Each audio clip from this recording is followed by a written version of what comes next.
Yan. Problema to guys. Pag ito is isinalang ko pa ito sa ating server doon. Pag ito is idinagdag ko pa yung ating guys, backup na nakakasa ngayon dito is lang, di ba? 1 kilowatt na snadi. Kakapusin yan guys, magti-trip yan. Kasi ayan mo, marami na yan eh.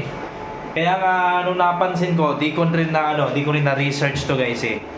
Kasi tinry ko lang tong 2 pon na jipon.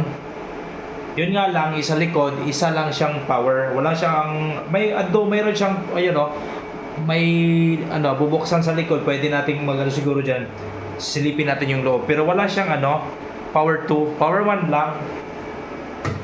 Kasi dito guys, mostly sa mga equipments natin diyan is 2 power cord. Ayan, di ba? Ang ginawa ko kasi guys, yung power 1 ng mga equipments na yan, inalagay ko sa mga sequencer. Ayan, mga power sequencer. Napansin nyo, marami tayong power sequencer. Ilo-load natin yan sa isang snat or snadi, 1 kilowatt. Ayan, take note guys ha, pakinggan nyo to. Tapos yung power 2 cord, power 2 cable sa likod dito, yung power 2, mag-a-additional tayo ng power station, siguro Bluetti. May mga Bluetti tayo guys. So Bluetti, abangan nyo guys, ipapakita ko rin dito sa ating mga tutorial kung ano yon at paano natin magagamit yon. Bluetti power station. So kahit paano, pagka yung di natin maiwasan guys kasi electronics tayo, di ba? Anytime pumalya or papalya ang ating gamit kasi nga electronics, and then server to 24/7 gumagana yung itong gamit. Ang dami ko ng beses na experience ito, tumirik siya. Yung relay niya, paglilipat niya ng yung 220 to battery, titirik siya, didikit yun. Pag yun dumikit, wala na. Pag nag-brown out, hindi siya papasok sa ating ating battery backup system. So, mangyari doon, magsi-shutdown yung server mo.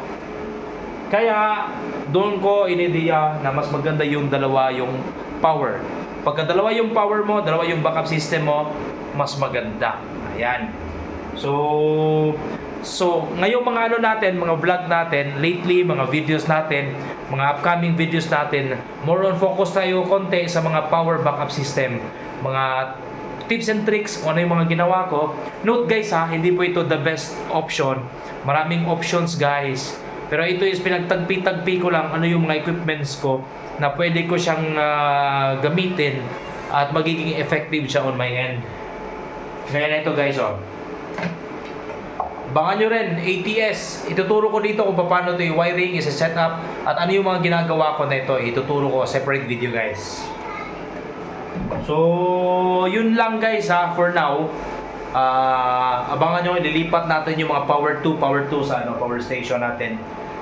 Gawa tayong secondary backup.